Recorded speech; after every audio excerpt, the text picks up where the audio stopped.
کرتا ہوں. ناجائز منافع خوری کی دین میں کیا حیثیت ہے؟ عورتیں انٹرنیٹ پر جو کپڑوں وغیرہ کا کاروبار کرتی ہیں اس میں 100 روپے کی چیز 500 میں بیچتی ہیں, کیا یہ صحیح ہے؟ جو عورتیں خریدتی ہیں وہ صرف شو بازی کے لیے کہ میں نے یہ سوٹ آن لائن منگوایا ہے, شوہر کی کمائی کا بھیجا, اسراف کرتی ہیں, آپ کا کیا خیال ہے؟ بھائی میں بھی ایک شوہر ہوں تو میرا بھی وہی خیال ہے جو آپ کا خیال ہے.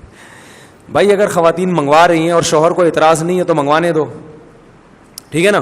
اگر شوہر کو اعتراض ہے تو پھر آن لائن کیا, وہ تو پھر ہفتہ بازار سے بھی نہیں خرید سکتی. تو اس کا تعلق آن لائن سے شو مارنا یہ دل کی نیت ہے, ہمیں نہیں پتا کہ کس کی کیا نیت ہے. خریداری جائز ہے, آن لائن بھی جائز ہے, آف لائن بھی جائز ہے, ٹھیک ہے نا.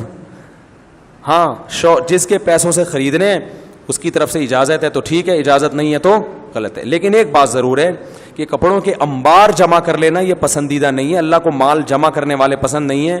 میں خواتین سے کہتا ہوں اگر آپ کی اپنی ارننگ ہے یا شوہر کی ارننگ اچھی ہے تو آپ کے شوہر کو چاہیے روز آپ کو نیا جوڑا خرید کے دے, لیکن پرانا والا صدقہ کر دے, پھر ٹھیک ہے. روز خریدیں, آپ روز شاپنگ کریں, روز لباس تبدیل کریں, پرانا والا صدقہ کریں. جمع کرنا ناپسندیدہ ہے, خریداری اسلام میں ناپسندیدہ نہیں ہے. خریداری ناپسندیدہ جب ہے جب آپ کی اوقات نہ ہو.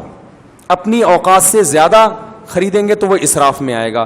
اسراف مہنگی چیز خریدنے کو نہیں کہتے, بار بار خریدنے کو نہیں کہتے. اسراف کہتے ہیں اپنی ارننگ سے زیادہ, اپنی حیثیت سے, اپنی چادر سے زیادہ پاؤں پھیلانا شروع کر دیں. تو مالدار لوگ ہمیشہ سے خریداری کرتے آئے, آج بھی کریں گے, کل بھی. اس چیز سے روکنا ممکن نہیں ہے اور شریعت نے بھی نہیں روکا. آپ روز خریدیں لیکن گھروں میں خزانے جمع نہ کریں. پرانا کیا کر دیں؟ صدقہ. حدیث میں بڑی ترغیب ہے, جب نیا لباس خریدو پرانا صدقہ کرو. تو ایک وقت میں 3-4 سے زیادہ جوڑے, بہت زیادہ 7 جوڑے, بہت زیادہ کتنے ہو گئے؟ 7. ایک وقت میں اتنے رکھیں, پھر 8واں آیا پرانا صدقہ ہو گیا, سمجھ رہے ہو, پھر آپ رکھیں بے شک.